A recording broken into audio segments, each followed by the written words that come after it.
The top story today, the efforts to help Canadians who are stranded in China and in particular in Hubei province in the ongoing coronavirus outbreak. The Canadian government has promised to repatriate them, has secured a plane, we learned yesterday, and there are some 160 Canadians requesting some form of help, some to fly home.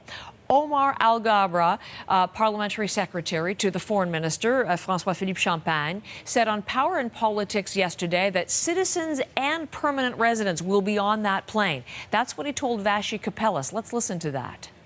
We'll bring back as many Canadians as they want to come back. So there's no restrictions on that, be they citizens versus permanent residents?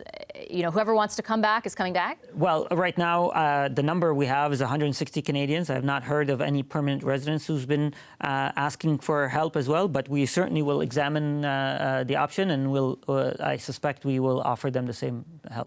Omar Al-Ghabra, as he spoke on Power and Politics.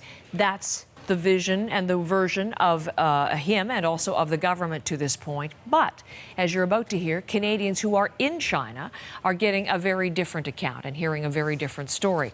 Let me introduce you to Megan Millward and to Zhang Liu, Canadians from Montreal who were in Hubei province spending the Lunar New Year celebration with family, the two of them and their young kids, 6 and nearly 2. And now they want to come home. And there they are as they join me live. And it's a pleasure to welcome you to your show. Megan and Liu, good morning. Well, morning, I guess evening there, but hello and welcome. Hi, thank you. Megan, let me begin with you. I know that you've been in contact with Canadian authorities as recently as this morning, your time. What did you ask specifically of Canadian authorities? I asked whether my husband would be able to go with us. He's a permanent resident of Canada, but has a Chinese passport. And we were told it was the consulate in Shanghai that called, and the person I spoke with said that unfortunately permanent residents will not be able to leave. And they clarified that it was not the Canadian government's decision, it was the Chinese government who determines who counts as a foreign citizen, and unfortunately Chinese nationals, even if they're permanent residents, don't count. So that whoa. Well, there's a lot there in the look that you just exchanged between the two. Tell me about how difficult this is as a couple to have that answer. Yeah, of course. It's for sure. It's quite hard because we get 2 kids, and you know the younger one is less than 2 years old, and for sure they need help. Yeah. So let's just be clear on all of this, because again, as the Canadian government hasn't worked out all the finer details yet, but heard very clearly that at this point not officially discounting permanent residents from the flight to come, but it is very much China's decision to keep you there, Liu. So I guess, Megan, this is part of what we've been hearing from the minister. They have all of these diplomatic points and these logistical challenges to work out with China. Do you understand that? I mean, do you appreciate that, or is it just too much? I'm sure it is very delicate and complex to work out so many details, and with Canadians in so many different situations here. I'm hopeful that the Chinese government will see the importance of keeping families together. And if there are 160 Canadians and the plane can seat more than that, why not get out, you know, the families of Canadians who also really want to go?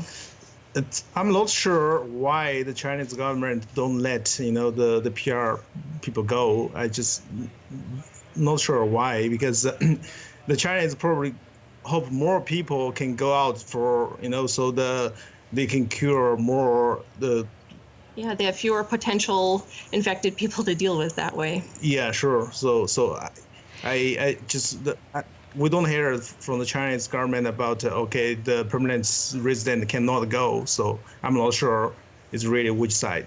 made the decision. Not sure exactly who is holding this up or maybe an obstacle. So, Liu, what then are your next steps? What are you going to do next?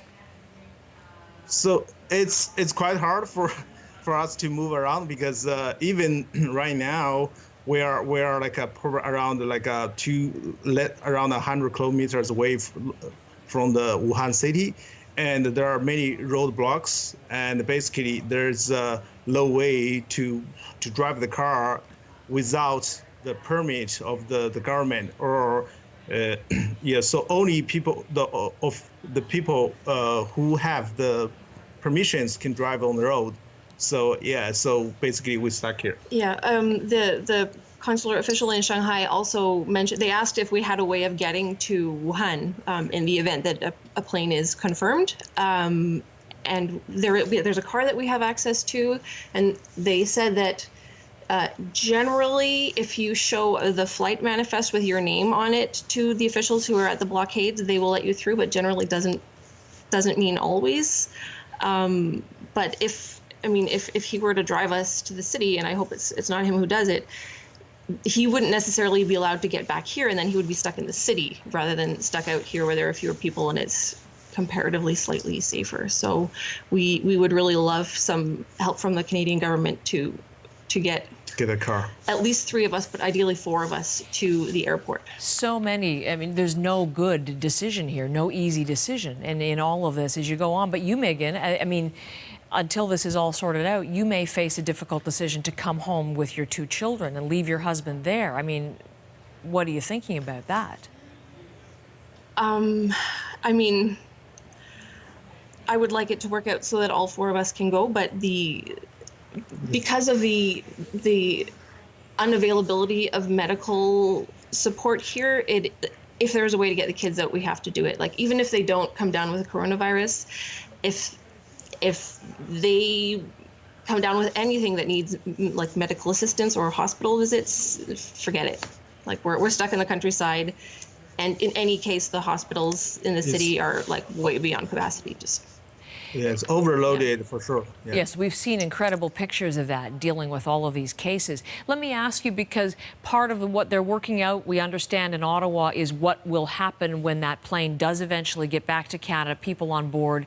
What kind of monitoring would be done? Would there be some form of isolation or quarantine for the people? How do you feel about that and a willingness to go through that kind of testing and wait period? 100% okay. Yeah.